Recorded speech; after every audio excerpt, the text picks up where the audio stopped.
So, um, usually when someone is infected by HIV, the very first symptoms, the manifestations, up to 50% of the patients, not all patients, but 50% of the patients in a 2 to 6 week period after being infected, 2 to 6 weeks after, fever, headache, flu-like symptoms, and large lymph glands in your neck and armpit. This looks just like anybody coming down with the flu. That's why people, there's nothing to say I became HIV positive because nothing else happened other than these usually. And that's only 50% of the patients. Some patients would not have all these, so they don't have any indication that they were infected with something. So the CD4, it stands for cluster of differentiation of 4 cells, and the viral load. Those are two things that happen in your body. Basically, the HIV is attacking your CD4 cells and it's replicating. So your viral load is basically a test to find out how many actual HIV cells you have in your blood. CD4 is testing how many CD4 cells you have. A normal CD4 cell lives 100 days. If we were all tested normal, we have 600 to 1200 in an adult. Infected CD4 cells may only live 2 days, and our viral load obviously would be 0 because we don't have HIV. But if we had HIV, your viral load could be up to 100,000. So somebody with HIV could have, instead of normal 600 to 1200, they could have 500, and they could have viral load of 50,000. So when we treat patients or we look at them to see how well they're doing, we want CD4 cells that are high, CD4 counts that are high, and viral load counts that are low. That's how we look at somebody and how well treatment's taking place. So when does treatment begin with somebody with HIV and AIDS? HIV, sorry. Well, it begins basically when your CD4 cell count dips below 350 or goes up above 100,000. Now, it all depends which doctor you go to. It depends which country you live in. There's a lot of different variations out there. This is one plan. One plan out there is CD4 count of less than 350, viral load of 100,000. It's up to the patient and the doctor to decide when they're going to start treatment and when they're going to begin. The reason is you just can't go to any doctor and have them follow you with HIV and AIDS. So there are infectious disease doctors. This is their specialty. They know the ins and outs of all the medication, what to watch for, and what to do. So there's new guidelines by the WHO. Their guidelines would be that anybody who has a CD4 count of 500 should receive treatment and medications. Europe has adopted that, so in all the European Union countries, they say CD4 count less than 500, you're going to do that. The United States basically says 350. It used to be some years ago, they said if it wasn't below 250, you didn't start medications. There may be some doctors that still think it's only 200.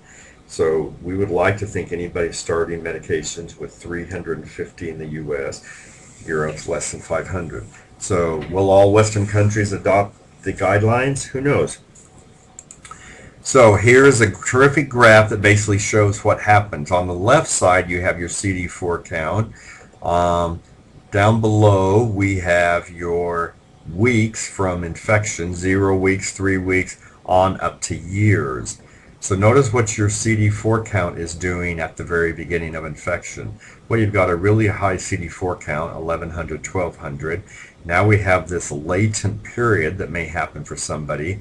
Here they become infected, but it's not real low.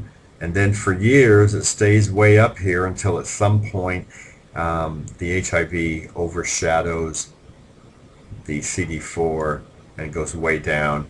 The red is your copies or your viral load. It's 0 when you start. It spikes way up and then goes down. So here's the period right here where it could be latent. You may not have a lot of symptoms, but at some point your viral load goes way up, and if it goes way up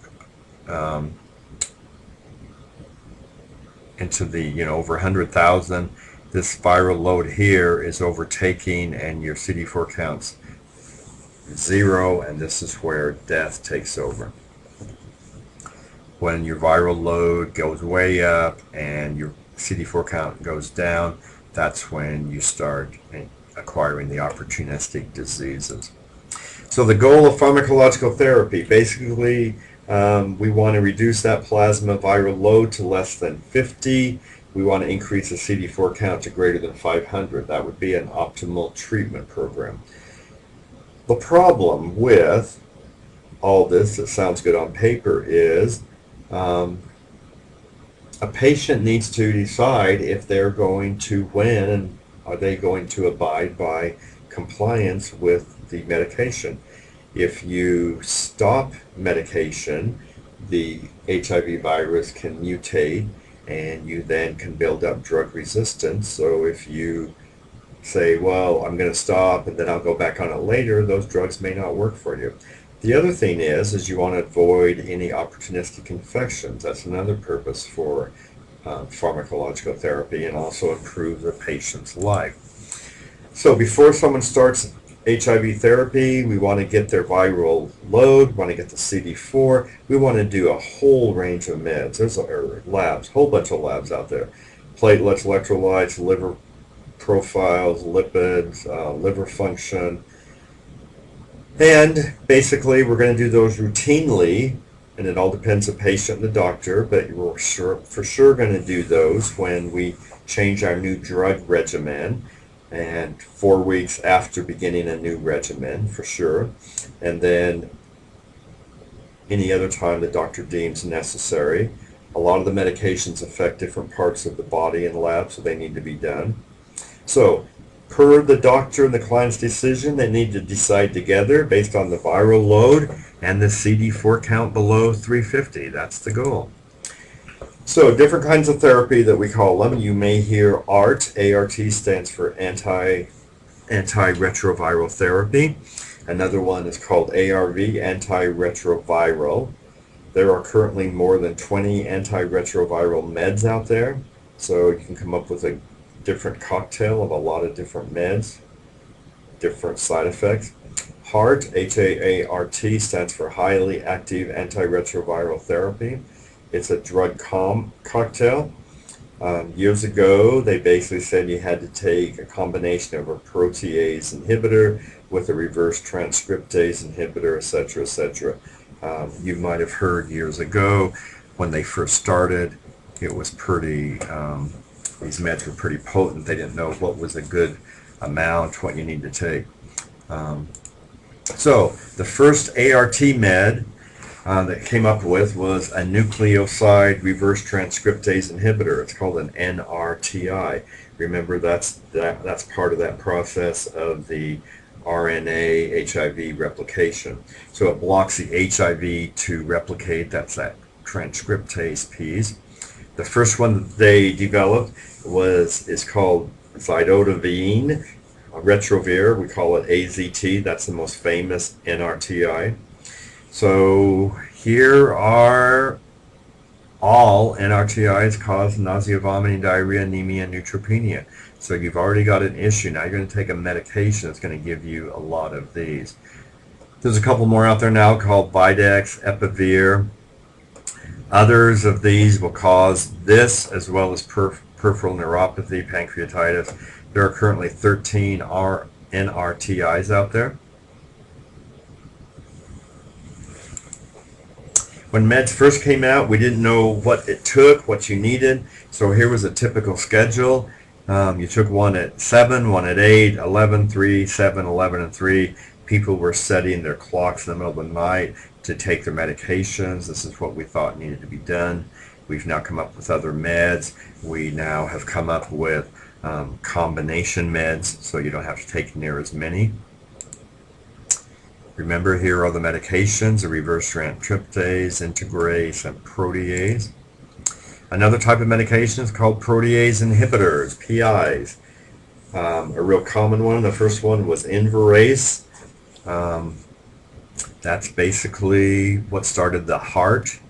They used to say you had to have 2 NRTIs and 1 from the PI class. That's what they used to do. So these are the medications that extend life for decades with a lot of the patients.